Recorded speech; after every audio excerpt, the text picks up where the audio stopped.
libidinosa, que foram filmadas e veiculadas na internet. O ambiente era de absoluto primarismo moral, em ritmo de festa, embalada por música funk regada a refrigerante e vodka.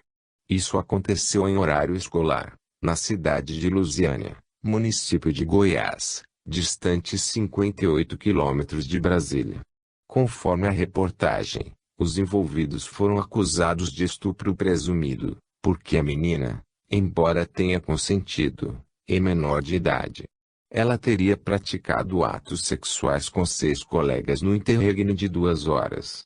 Enquanto isso, outras 3 meninas, partícipes da festa, protagonizaram cenas de striptease. A agonia da mãe está expressa nos estertores verbais de seu desabafo: "Vamos embora deste lugar. Vejo hoje que nunca deveria ter saído da roça. Vejo tudo isso como uma oportunidade perdida de vencermos na vida. Agora acabou." Esse tétrico fato nos remete à filosofia do prazer que impulsiona a recondução do adolescente à era das cavernas, fazendo-o mergulhar nos subterrâneos das orgias e, aí, entregando-se à fuga da consciência e do raciocínio, pela busca do prazer alucinado do gozo imediato. Antes de comentarmos o fato, evoco uma frase de André Luiz: "Se alguém errou na experiência sexual, consulte o próprio íntimo e verifique se você não teria incorrido no mesmo erro se tivesse oportunidade." Lusiânia é um pequeno município de gente tradicional, pacífica por natureza, que, lamentavelmente, a modernidade e os meios de comunicação ajudaram a fragmentar os valores regionais e a introduzir uma cultura estranha e alienante, sem fronteiras. Valores como o amor, a liberdade, a justiça e a fraternidade, na prática, perderam o conteúdo essencial, deslustrando as conquistas sociológicas deste século. A juventude está muito atônita, sem alicerces morais fortes, iludida, com influências muito sensualistas. Nos anais da história, jamais um jovem teve contato tão intenso com mensagens erotizantes, como nos dias atuais, graças à internet. Em face disso, perambula sem norte, perdido, confundindo a palavra liberdade com liberalidade ou libertinagem, rebaixando o verdadeiro sentido do amor. Assim, aos poucos, esses jovens vão se afastando do seu equilíbrio e de sua paz interior. Como resultante desse fenômeno, de ausência de amor e carinho verdadeiros, crescem, assustadoramente, os distúrbios psicológicos da juventude contemporânea, o que explica, em parte, o crescente índice de prostituição e de abortos provocados pelo fato de se acharem donos de seus corpos. O período da puberdade, que, normalmente vai dos 12 aos 14 anos, é cheio de surpresas. O corpo sofre modificações hormonais muito rápidas, o que pode deixar alguns jovens à beira do pânico. Em o livro Missionários da Luz, André Luiz narra: a epífise é a glândula da vida mental. Aos 14 anos, aproximadamente, torna-se de posição estacionária quanto à ação inibidora sexual, dando agora passagem para o desenvolvimento da sexualidade e das glândulas genitais. Ela acorda no organismo, na puberdade, as forças criadoras mentais e, em seguida, continua a funcionar como um mais avançado laboratório de elementos psíquicos da criatura terrestre. As glândulas genitais segregam os hormônios do sexo, mas a glândula pineal segrega hormônios psíquicos ou unidades força que vão atuar, de maneira positiva, nas energias geradoras. A glândula pineal reajusta-se ao concerto orgânico e reabre seus mundos maravilhosos de sensações e impressões na esfera emocional. Ela preside aos fenômenos nervosos da emotividade, como órgão de elevada expressão no corpo etéreo. Desata, de certo modo, os laços divinos da natureza, os quais ligam as existências umas às outras, na sequência de lutas, pelo aprimoramento da alma, e deixa entrever a grandeza das faculdades criadoras de que a criatura se acha investida. O adolescente precisa entender que a mudança repentina que ocorre na sua organização íntima e, consequentemente, no seu corpo físico, especialmente no que diz respeito à função sexual, é a natureza ensaiando os primeiros passos para o seu autoconhecimento, para, em seguida, desenvolver a energia viva do amor consciente. Precisa encarar essa experiência com muita seriedade, para não desencadear os agentes depressivos de quem busca, apenas, o prazer imediato, pois, na adolescência, as emoções se confundem, havendo significativas alternâncias de humor e sentimentos. É nessa fase que o espírito reassume sua verdadeira condição, apresentando, a partir daí, todos os seus defeitos e virtudes.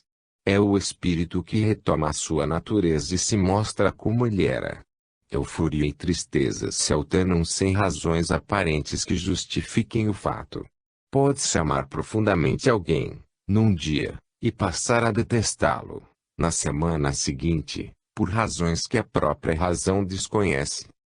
Emmanuel, na obra Vida e Sexo, explica que na adolescência, a energia sexual, que é uma energia criadora, pode ser extravasada, ainda que parcialmente, através de outras atividades, já que não convém ao jovem assumir uma vida sexual plena, nessa fase de sua existência.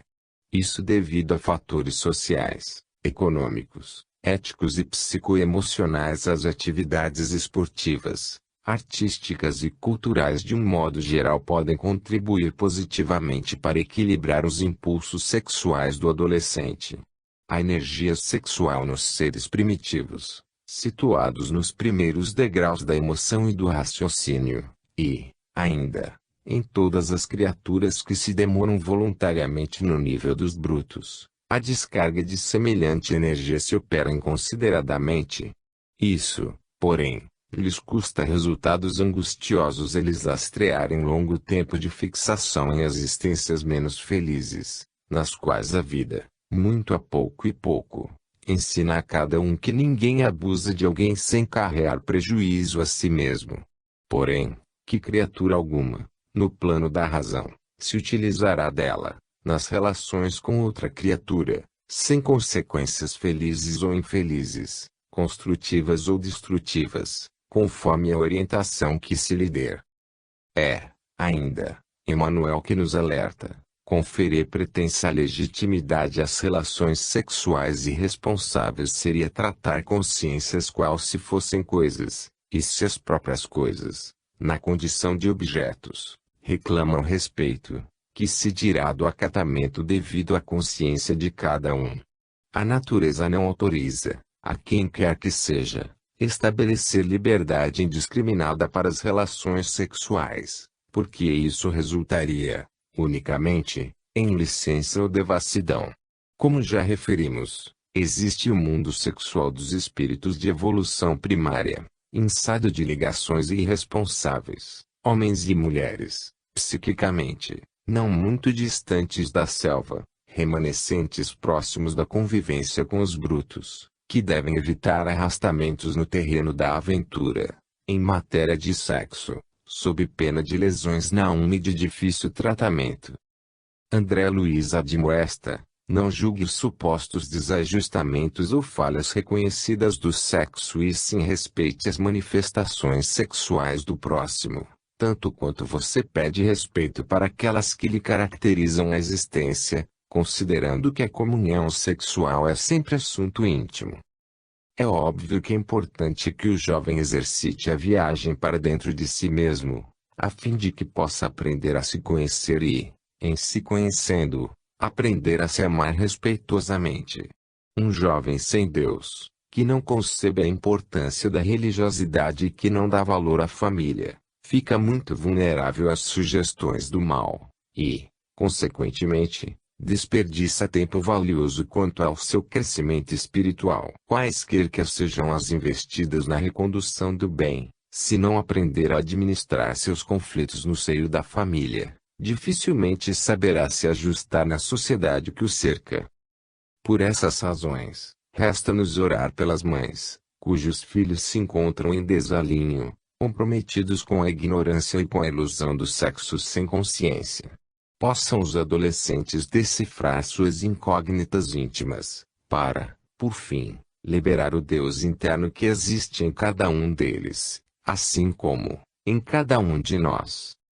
Onde se encontram os valores morais da sociedade contemporânea? Os países lutam para ter ou manter o controle de matérias-primas, fontes de energia, terras, bacias fluviais, passagens marítimas e outros recursos ambientais básicos. Nessa luta, surgem conflitos que tendem a aumentar à medida que os recursos escasseiam e aumenta a competição por eles. Estamos na iminência de desastres ecológicos de consequências imprevisíveis, em face da rota de colisão do homem com a natureza. No EUA, os furacões vão estremecendo as estruturas da sociedade americana. No Japão, tsunamis e terremotos desencadearam pavor no povo nipônico. No Chile, o vulcão cuspiu sua força incandescente. No Rio de Janeiro e no Nordeste brasileiro, as tempestades destruíram milhares de vidas e bens. Na época de Kardec existia cerca de 1,5 bilhão de habitantes na Terra e estima-se que atingiremos, pelo menos, 11 bilhões daqui a poucas dezenas de anos. Daqui a 3 anos haverá cerca de 600 milhões de bocas a mais para se alimentar. A fome já castiga mais de 1 bilhão de pessoas.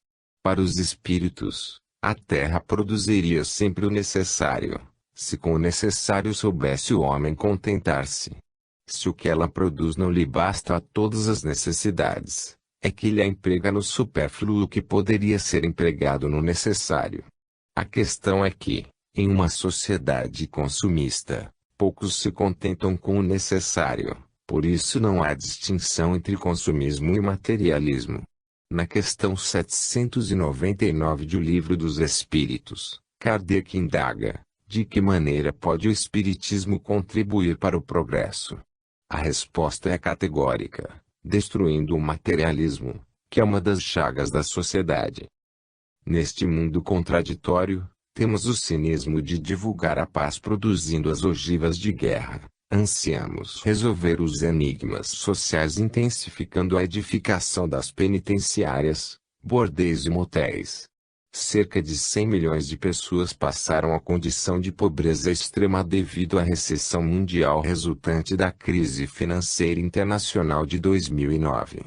A cada 5 segundos morre uma criança na Terra em consequência da desnutrição. Segundo dados do Unicef, 55% das mortes de crianças no mundo estão associadas à falta de comida.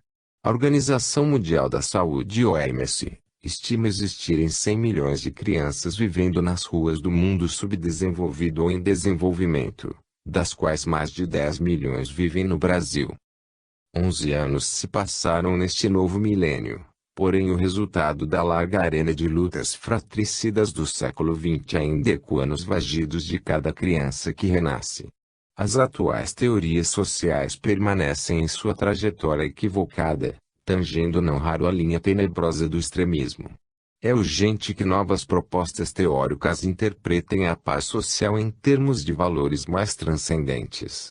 Tais teses comprovarão a assertiva dos espíritos e do Evangelho de que os bens materiais não trazem felicidade. Tempos de combates sinistros. Desde os primeiros anos do século XX, a guerra se instalou com caráter permanente em quase todas as regiões do planeta. Todos os pactos de segurança da paz oriundos das convenções internacionais após a Guerra Mundial, não foram senão fenômenos da própria guerra, que culminaram com o apogeu da Guerra Mundial. A Europa e o Oriente constituem ainda hoje um campo vasto de agressão e terrorismo.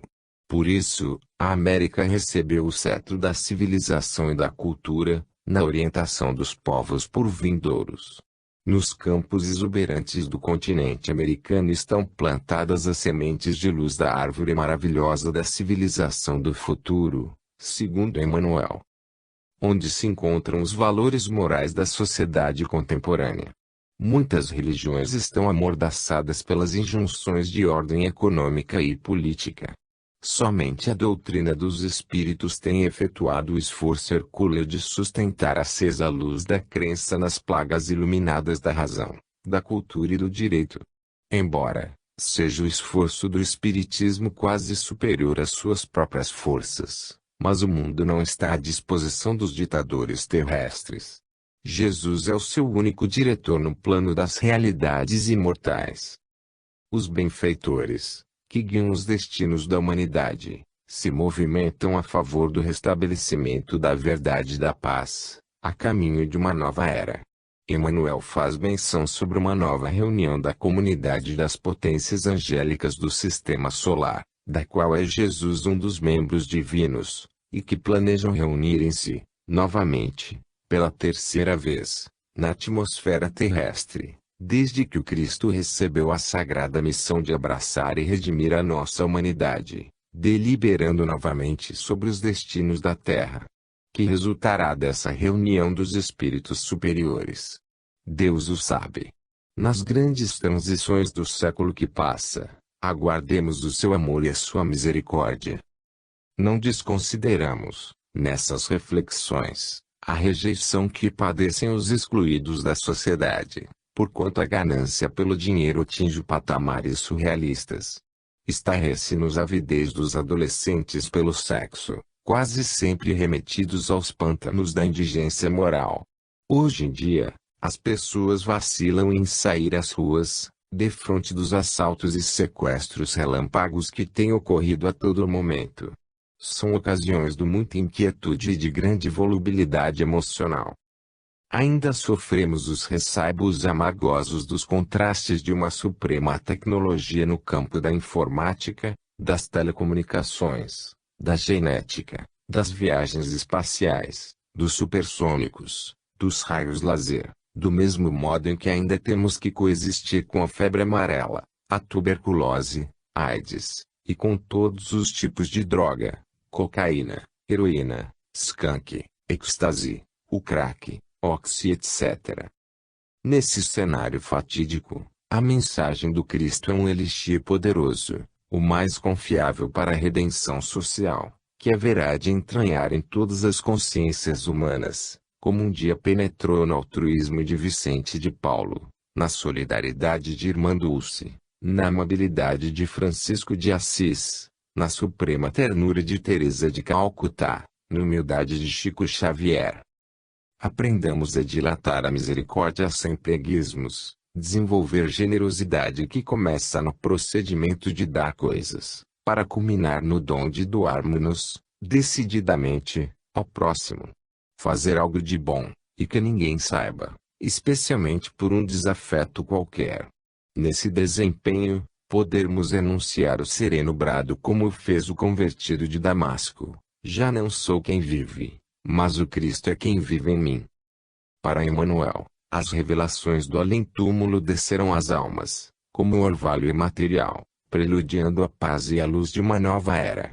Numerosas transformações são aguardadas e o Espiritismo esclarecerá os corações, renovando a personalidade espiritual das criaturas para o futuro que se aproxima. Então, perguntar-lhe-ão os justos: Senhor, quando foi que te vimos com fome e te demos de comer, ou com sede e te demos de beber? Quando foi que te vimos sem teto e te hospedamos, ou despido e te vestimos? E quando foi que te soubemos doente ou preso e fomos visitar-te? O rei lhes responderá: em verdade vos digo, todas as vezes que isso fizestes a um destes mais pequeninos dos meus irmãos, foi a mim que o fizestes. O comportamento sexual de risco ante o fantasma da AIDS. Sem propor argumentos baseados na desgastada retórica puritana em torno do tema comportamento sexual de risco, recorremos aos ensinamentos do Espírito Emmanuel, que nos convida à educação racional sem ranços de libelos e proibições. Elucida ao bondoso irmão espiritual sobre o comportamento digno em relação a nós e ao próximo, convidando-nos à fuga dos impulsos desgovernados, a controlar as más tendências, porém, sem abstinência imposta pelo falsíssimo moralismo teórico, que tem provocado violência na consciência humana sem despertá-la para a sublimação. A rigor, sexo, em essência, é espírito e vida a serviço da felicidade e da harmonia de nós mesmos. Conseguintemente, reclama a responsabilidade e discernimento, onde e quando se expresse. Por isso mesmo, homens e mulheres precisam e devem saber o que fazem com suas energias genésicas, observando como, com quem e com qual finalidade se utilizam de semelhantes recursos, entendendo que todos os compromissos na vida sexual estão subordinados à lei de causa e efeito, e, segundo esse exato princípio, tudo que dermos a outrem, no mundo afetivo, outrem também nos dará. Sabe-se que a adolescência é uma fase repleta de encantos e magia da existência física, todavia, é composta de inexperiências. Com o passar do tempo, o jovem mergulha no mundo emotivo, descobrindo a própria sexualidade e a do seu próximo. Nesse trajeto, a curiosidade exerce influência soberana sobre o mundo mental e os desejos exorbitam os justos limites do corpo, em forma de ansiedade, quase sempre mal contida e que se sobrepõe à razão. Não tendo uma formação ética bem consolidada, o jovem tende a rumar para a iniciação vulgar, sob riscos de contaminar-se com inúmeras enfermidades, particularmente a AIDS, com todo um cortejo de sequelas. Resultado: hoje existe um emergente perfil de paciente que busca o consultório dos profissionais em infectologia. São jovens com menos de 25 anos que, embalados por álcool e drogas, deixam-se levar pela prática sexual promíscua e se contagiam com HIV. Razão pela qual esses pacientes são as personagens mais frequentes nos consultórios dos grandes infectologistas brasileiros. Sabe-se, atualmente, que as drogas que alavancam o comportamento sexual promíscuo, tanto de homossexuais como de heterossexuais, podem ser pesadíssimas. Além da famigerada cocaína, consome-se, excessivamente, o chamado especial K, um anestésico usado em equinos com efeito alucinógeno arrebatador. Outra droga que começa a despontar no Brasil é o cristal, um derivado da anfetamina, e muito comum nas festas gays. Nos Estados Unidos, onde o seu uso está amplamente disseminado, o cristal é alvo de campanhas anti-AIDS por favorecer, enormemente, o sexo sem proteção. A AIDS é considerada uma doença crônica. Uma pessoa infectada pelo HIV pode sobreviver com o vírus por um determinado tempo, sem apresentar qualquer sintoma da doença e, até, às vezes, alongar-se por muitos anos, sem apresentar qualquer sintoma da doença e, até, às vezes, alongar-se por um longo período, sem que a doença se manifeste. Um estudo conduzido pela Faculdade de Medicina, da Universidade de São Paulo, revela que 44% dos brasileiros, recém-diagnosticados com HIV, só descobrem que estão infectados após os primeiros sintomas da doença. Em média, dos primeiros sintomas infeccionais aos sinais propriamente da doença, transcorrem-se 7 anos. Isto significa que, ao longo de todo esse período, homens e mulheres infectados podem pôr a vida de outras pessoas em risco, além da sua própria. Diferentemente do que acontece com outras enfermidades, tem sido repetidamente enfatizado que a AIDS não oferece às suas vítimas qualquer esperança de cura e sua incurabilidade tornou-se um ponto central em, praticamente, todas as concepções populares mais básicas da doença como um todo. É fato. Com o colapso do sistema imunológico, irrompem-se doenças oportunistas e tumores que podem aniquilar, mortalmente, o paciente e, em se tratando do tema AIDS, é sempre oportuníssimo lembrar que não há, ainda na Terra, qualquer possibilidade de cura conhecida. Portanto, não havendo cura ou vacina contra os agentes infectantes, a precaução tem um aspecto fundamental, nomeadamente, práticas de sexo responsável. Em se tratando dos toxicodependentes, os programas de troca de seringa são possibilidades de prevenção. No Brasil, estatísticas confirmam que, aproximadamente, 1 milhão de pessoas, na faixa etária de 15 a 49 anos, estão contaminadas com HIV, de acordo com a estimativa da Organização Mundial da Saúde, UNAIDS. Calcula-se mais de 15 mil pessoas infectadas, por dia, em todo o mundo, principalmente na África. Dados de 0 a 8 anos atrás, mais de 30 milhões estão, atualmente, infectadas e 3 milhões morrem a cada ano. O grande dilema moderno é que muitos jovens têm superestimados os efeitos do coquetel anti-HIV e acreditam que podem tratar a AIDS como um mal qualquer, embora crônico, porém, sem importância alguma. Em que pese todos os progressos das sínteses farmacológicas, conviver com o HIV não é tão tranquilo como se supõe. Ainda não se sabe o grau de eficácia do uso profilático do coquetel por quem se expôs sexualmente ao HIV. Não há um estudo, digamos, com um embasamento conclusivo sobre o assunto. Portanto, recorrer aos remédios anti-AIDS não é tão simples quanto tomar uma pílula para dor de cabeça. Os remédios, para produzirem relativos efeitos, devem ser tomados à risca, porém, sempre apresentam efeitos colaterais desagradáveis, até porque a quantidade pode chegar a 9 comprimidos diários. De start, o bom senso nos sussurra que o ideal é não ter que tomá-los. Muito melhor é ter responsabilidade no comportamento. A AIDS aflige não só pela repercussão física que promove, mas, principalmente, em face do preconceito social. A questão dessa patologia tem que provocar reflexões para ser avaliada e compreendida em sua expressão necessária. Segundo o especialista, a AIDS vai matar cerca de 70 milhões de pessoas nos próximos 20 anos se o mundo não intensificar seus esforços para combater a doença.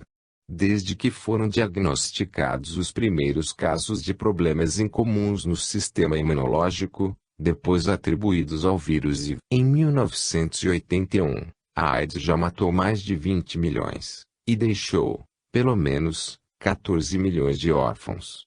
O mundo precisa investir entre 7 e 10 bilhões de dólares, por ano, para combater a AIDS, de acordo com objetivos. Esses argumentos também são corroborados pelo diretor de Medicina Internacional da Universidade de Cornell, Nova York, o infectologista Warren Johnson Jr. Atualmente, comenta-se a possibilidade da legalização das relações sexuais livres, como se fora justo escolher companhias, apenas, para a satisfação do impulso genésico, com instrumento de troca ou indivíduo descartável.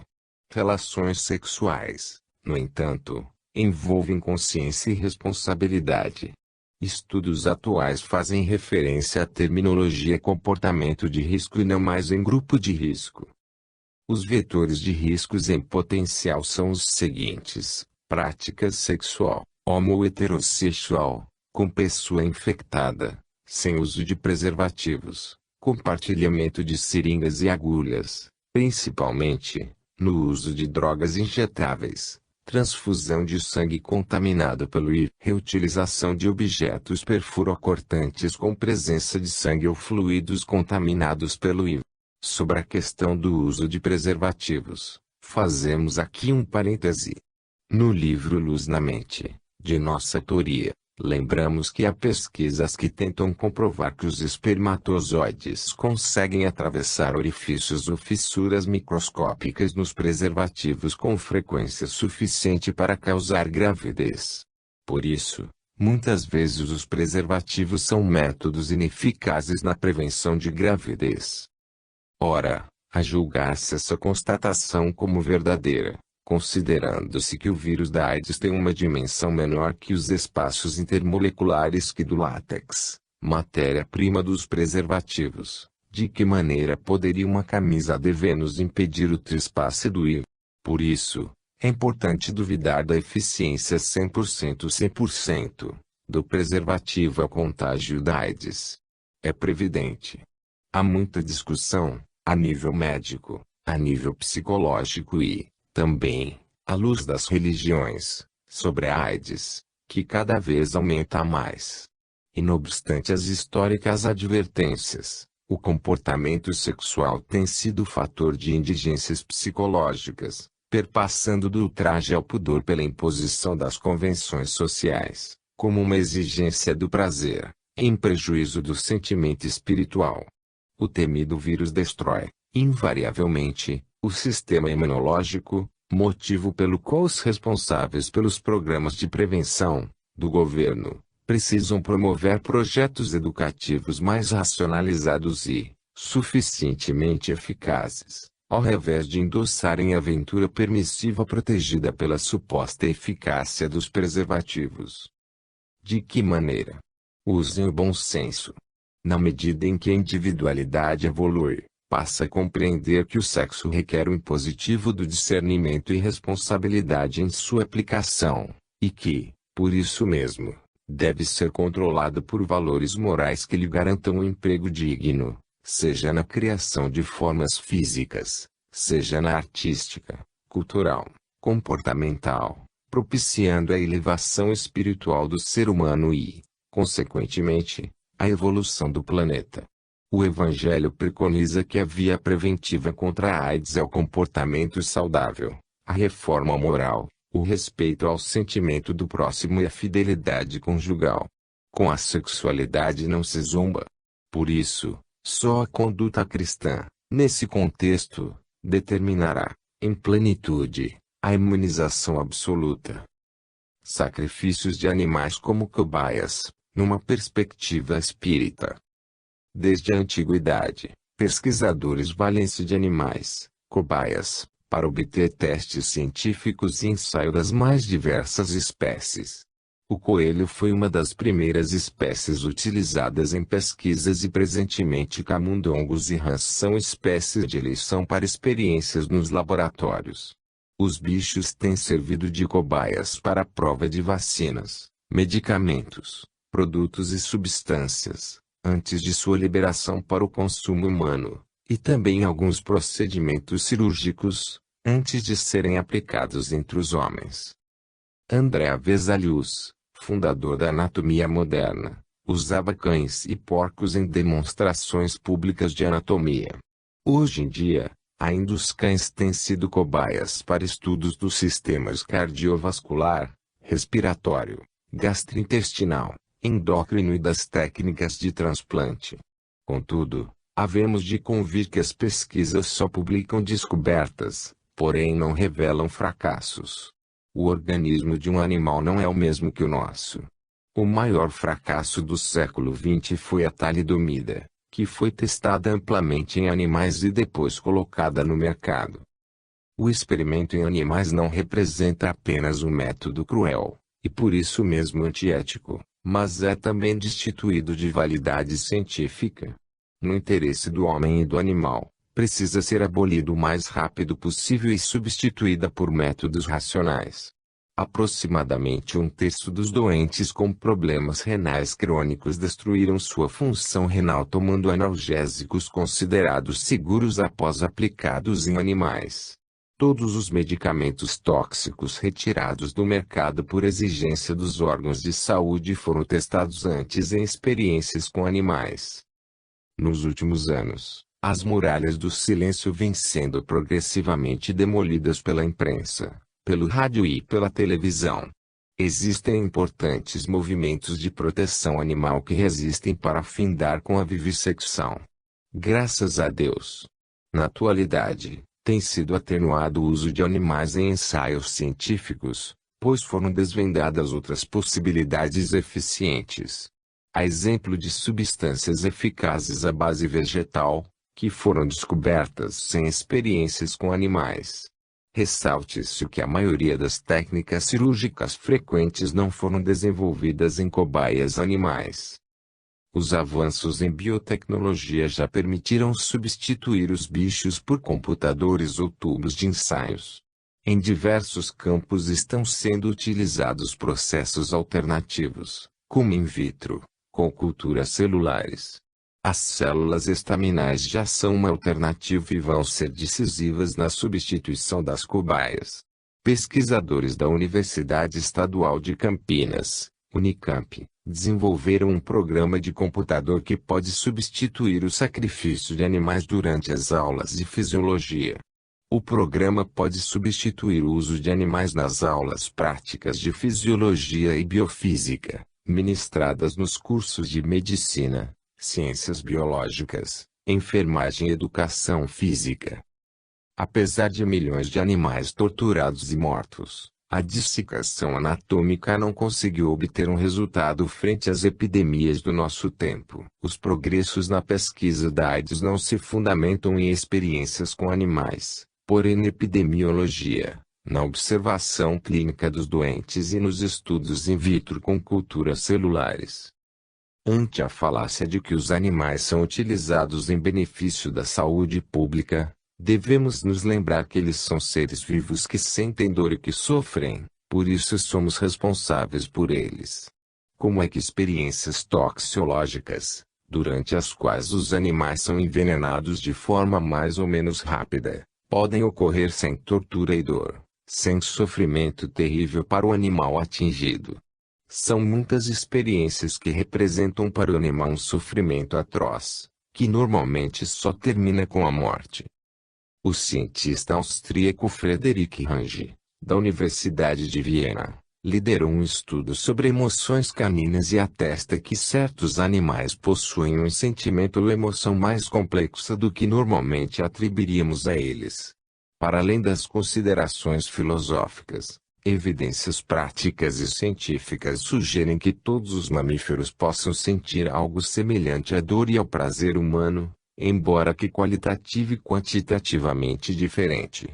A ética na experimentação com animais é uma preocupação muito antiga, fundamentando-se na necessidade de se ter consciência de que o animal é um ser vivo, que possui hábitos próprios de sua espécie, inclusive o natural instinto de sobrevivência, sendo sensível à dor e angústia. O que o Espiritismo explica sobre os animais? Eles têm alma. Progridem. Ou serão sempre animais? Eles sofrem. Os benfeitores do além afirmam que os animais não têm alma como nós humanos, mas têm um princípio espiritual que sobrevive ao corpo físico após a morte, ou seja, a alma dos animais conserva, após a desencarnação, sua individualidade, porém, não a consciência de si mesma, apenas a vida inteligente permanece em estado latente. Quando estivermos mais espiritualizados, enxergando nos animais os irmãos inferiores de nossa vida, o sacrifício dos animais em laboratório não terá mais razão de ser. O homem espiritual do futuro, com a luz do Evangelho na inteligência e no coração, terá modificado seu ambiente de lutas, auxiliando igualmente os esforços evolutivos de seus companheiros do plano inferior, na vida terrestre. É bem verdade que o instinto domina a maioria dos animais, mas há os que agem por uma vontade determinada, ou seja, percebemos que há uma certa inteligência animal, ainda que limitada.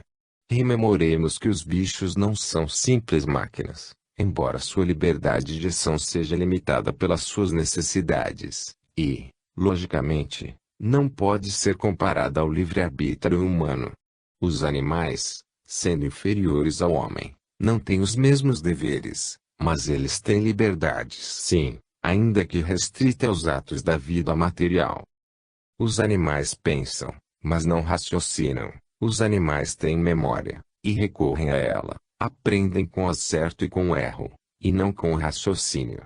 Evidentemente, não conseguem teorizar, abstrair, prever eventos, solucionar problemas, mas são, de fato, mais inteligentes do que imaginamos. Estão em processo de evolução e, nesse sentido, devemos considerar que possuem, diante do tempo, um porvir de fecundas realizações, e através de numerosas experiências chegarão um dia ao chamado reino nominal, como, por nossa vez, alcançaremos, no escoar dos milênios, a situação de angelitude. A escala do progresso é sublime e infinita. Considerando que os animais estão em processo de crescimento espiritual, busquemos reconhecer a infinidade de laços que nos unem nos valores gradativos da evolução e ergamos, em nosso íntimo, o santuário eterno da fraternidade universal. Tragédia coletiva no Rio de Janeiro ante a lei de causa e efeito. Com o desequilíbrio ambiental, aquecimento global, em pleno verão, chuvas violentas são consequentes, e a tragédia das enchentes, dos desabamentos, dos desabrigados, se repetem, variando apenas o número de mortos e desaparecidos em decorrência desse fenômeno. Teresópolis, Nova Friburgo, Petrópolis, têm ocupado vasto espaço no noticiário, comovendo-nos mediante tantas vidas destruídas. Nesses episódios, as imagens midiáticas, virtuais ou impressas, mostram-nos, com colorido forte, as tintas do drama de inúmeros estragos, enquanto a população recolhe o que sobrou e chora seus mortos. Muitos ficam em estado de extrema revolta contra tudo e todos, mas não nos esqueçamos que nos estatutos de Deus não há espaço para injustiças, razão pela qual os flagelos destruidores ocorrem com o fim de fazer o homem avançar mais depressa. A destruição é necessária para a regeneração moral dos espíritos, que adquirem, em cada nova existência, um novo grau de aperfeiçoamento. A lei de causa e efeito ainda é coisa obscura para a humanidade, principalmente para aquelas pessoas que vivenciam a tragédia. Aquele que vê sua família dizimada dificilmente raciocinará, ele simplesmente não compreenderá os motivos para isso, porque não consegue ver que causas poderiam levar a tamanha perda na forma como ocorre. É um momento de desespero, em que a visão se turva e não se é capaz de pensar em outra coisa que não seja a injustiça, embora que no plano espiritual o processo esteja ocorrendo de outra forma, com a harmonia da lei maior. Nesses tristes fatos é comum emergir a indagação clássica: qual a finalidade desses acidentes, que causam a morte conjunta de várias pessoas? Como a justiça divina pode ser percebida nessas situações? Sendo Deus a bondade infinita, porque permite a morte aflitiva de tantas pessoas indefesas. Os espíritos elucidam a questão afirmando que as expiações ou as grandes provas são quase sempre um indício de um fim de sofrimento e de aperfeiçoamento do homem, desde que sejam aceitas por amor a Deus. Encarando, porém, a vida sem a compreensão das leis da consciência e do processo da reencarnação, não poderemos explicar a justiça de Deus, principalmente nos casos brutais de mortes coletivas. Nos casos tão dramáticos ocorridos nas serras cariocas, encontraremos uma justificativa plausível para os respectivos acontecimentos, se analisarmos atentamente as explicações que só a doutrina espírita nos fornece, para confirmar que, até mesmo nessas tragédias, a lei de justiça se faz presente, pois, como nos afirma Allan Kardec, não há efeito sem que haja uma causa que o justifique. Todos os que pereceram nessas circunstâncias carregavam na alma motivos para se ajustarem com a lei divina, a fim de amortizar seus débitos com a indefectível e transcendente justiça, encontrando aí a oportunidade sublime do resgate libertador.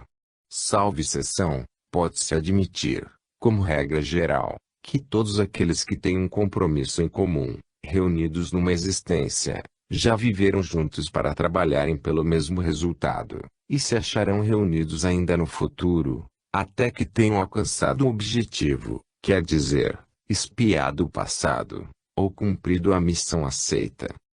Naturalmente a lei é para todos nós. Emmanuel lembra que quando retornamos da Terra para o mundo espiritual, conscientizados nas responsabilidades próprias, operamos o levantamento dos nossos débitos passados e rogamos os meios precisos a fim de resgatá-los devidamente.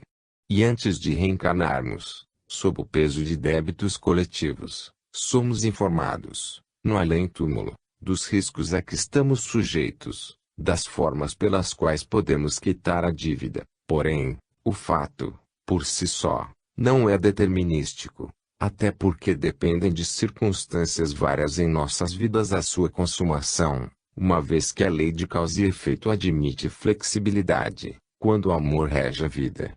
Conforme ensina o Pedro, O amor cobre uma multidão de pecados. Portanto, podemos resgatar, através da prática do bem, o equívoco praticado em outras instâncias. De fato, engendramos a culpa e nós mesmos movemos os processos destinados a extingui-lhe as consequências. E Deus se vale dos nossos esforços e compromissos de resgate e reajuste a fim de direcionar-nos a estudos e progressos invariavelmente mais amplos no que tange a nossa segurança psíquica. É por essa razão que, de todas as tragédias humanas, nos retiramos com mais experiência e mais luz na mente e no coração, para defendermos e valorizar a vida. A situação no Rio é comovedora, como sinistro foi o terremoto no Haiti, o tsunami na Ásia.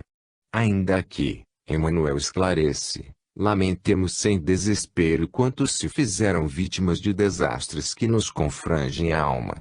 A dor de todos eles é a nossa dor. Os problemas com que se defrontaram são igualmente nossos. Não nos esqueçamos, porém, de que nunca estamos sem a presença de misericórdia divina junto às ocorrências da divina justiça, que o sofrimento é invariavelmente reduzido ao mínimo para cada um de nós, que tudo se renova para o bem de todos e que Deus nos concede sempre o melhor. E não obstante, para o encarnado comum esse argumento emanuelino não fazer muito sentido. Diante de tantos e lúcidos esclarecimentos dos benfeitores, não mais podemos ter quaisquer dúvidas de que a justiça divina exerce sua ação, exatamente com todos aqueles que, em algum momento, contrariaram a harmonia da lei de amor e caridade, e por isso mesmo, cedo ou tarde, defrontar-nos-emos inexoravelmente com a lei de causa e efeito, ou, se preferirmos, com a máxima proferida pela sabedoria popular: a semeadura é livre, mas a colheita é obrigatória. Suicídio. Renascer no paraíso fora da terra. Com esse ideal em mente, os 39 membros da seita Yaven-Esgate, portão do paraíso, cometeram o maior suicídio coletivo da história dos estados. Em 1978, na Guiana, o pastor americano Jim Jones induziu membros da sua igreja a tomarem juntos o fatídico suco de abacaxi repleto de cianureto e mais de 900 pessoas desencarnaram tragicamente. Em março de 1996, em Venâncio Aires, cidade gaúcha de 55 mil habitantes, ganhou notoriedade por um número assustador. A cidade foi a recordista mundial de suicídios. Em janeiro, na estância Cerrito, a 65 quilômetros de Itaqui, no Rio Grande do Sul, Manuel Antônio Sarmanho Vargas, o último filho vivo do ex-presidente Getúlio Vargas, também resolveu por ter uma vida exatamente como fez o pai, desferindo um tiro no próprio peito. No ano de 1996, Margalquis Hemingway, famosa atriz de Hollywood, neta do escritor americano Ernest Hemingway, suicidou-se em sua mansão nos mesmos moldes que o avô. Pesquisas realizadas em Nova York, por especialistas do jornal Washington Post, revelaram que morrem no mundo 85 milhões de pessoas por ano, isto é, 7 milhões por mês, 240 mil por dia, 10 mil por hora ou, ainda, 165 por minuto. E o índice de morte por suicídio e loucura, nesse contexto, era tão assustador e tão elevado quanto o câncer e da arteriosclerose, um verdadeiro flagelo mundial. E são exatamente nos países ricos, em que a ambição e o materialismo se acentuam, onde sobressaem os preconceitos, que o número de óbitos por suicídios é maior. A França enfrentou uma onda assustadora de autocídios em fevereiro PP, que superou as mortes provocadas por acidentes de trânsito e pela AIDS. Por isso, organizaram o chamado Dia Nacional de Prevenção do Suicídio. Nesse país, o consumo de hipnóticos e tranquilizantes aumentou em mais de 200% de uma década para cá. Atualmente se ingere por ano na pátria de Victor Hugo mais de 75 comprimidos de benzodiazepina, sonorífero, por pessoa. Sob o ponto de vista médico e considerada a doença do século XX, responsável por muitos suicídios, a depressão tem preocupado os especialistas. Os psiquiatras estimam que de cada grupo de 100 pessoas 15 têm a probabilidade de desenvolver a depressão. Isso corresponde a aproximadamente 700 milhões de deprimidos na Terra. Patologia essa causada por um distúrbio psicológico com alteração na produção de substâncias chamadas neurotransmissoras cerebrais como a serotonina, dopamina, noradrenalina, etc. Sob a ótica sociológica, o escritor francês Albert Camus, no seu livro intitulado O Mito de Sísifo, defende a tese que só existe um problema filosófico realmente grave: o suicídio. Julgar se a vida vale ou não a pena ser vivida é responder à questão de filosofia. Que o confirmem os famigerados escritores Arthur Schopenhauer na sua pessimista obra As Dores do Mundo, que induz o leitor incauto ao suicídio, e Friedrich Nietzsche, que afirma em seu livro Assim Falava Zaratustra que orar é vergonhoso.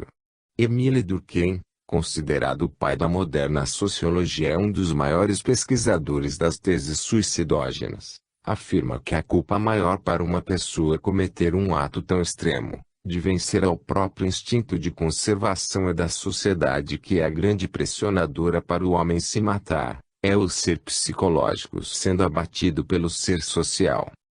A questão 949 do Livro dos Espíritos esclarece a questão quando afirma ser o suicídio resultado da ociosidade, da falta de fé, e geralmente da saciedade. Quando forem abolidos os preconceitos na sociedade, não haverá mais suicídios. A ideia simples que insiste muito a fascinação estonteante, contínua até a subjugação, tem levado muito ao suicídio.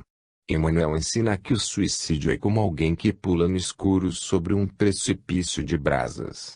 Após o ato sobrevém a infeliz a sede, a fome, o frio, o cansaço, a insônia, os irresistíveis desejos carnais, a promiscuidade e as tempestades com constantes inundações de lamas fétidas.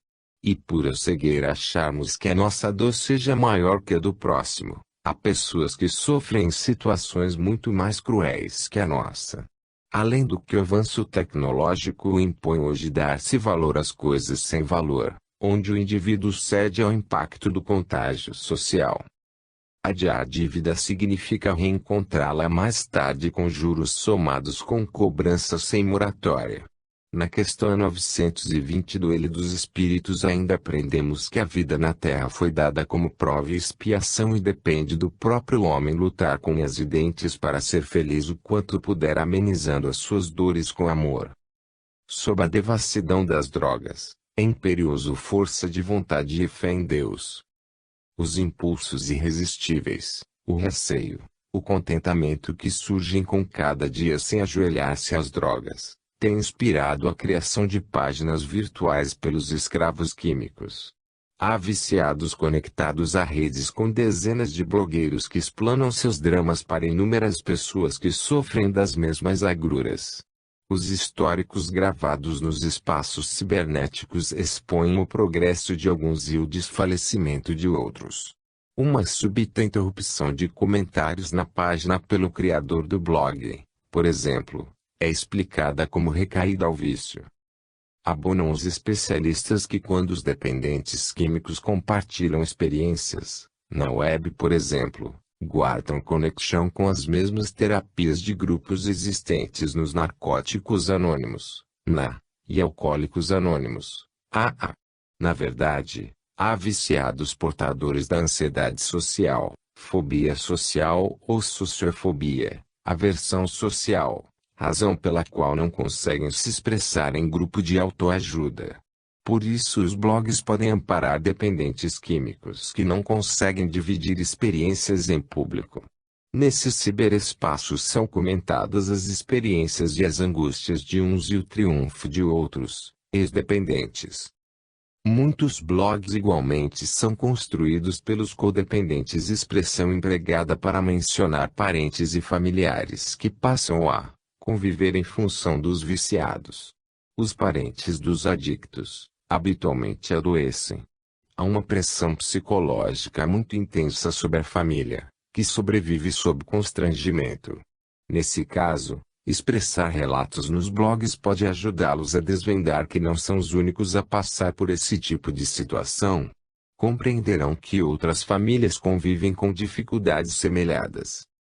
Aproveitando o importante debate sobre o desempenho dos blogs para confabulações entre os dependentes químicos, é oportuno salientar, no contexto, que é mais fácil evitar a instalação do vício do que lutar posteriormente pela sua supressão, como proferem os membros dos AS. Não há ex-alcoólatra.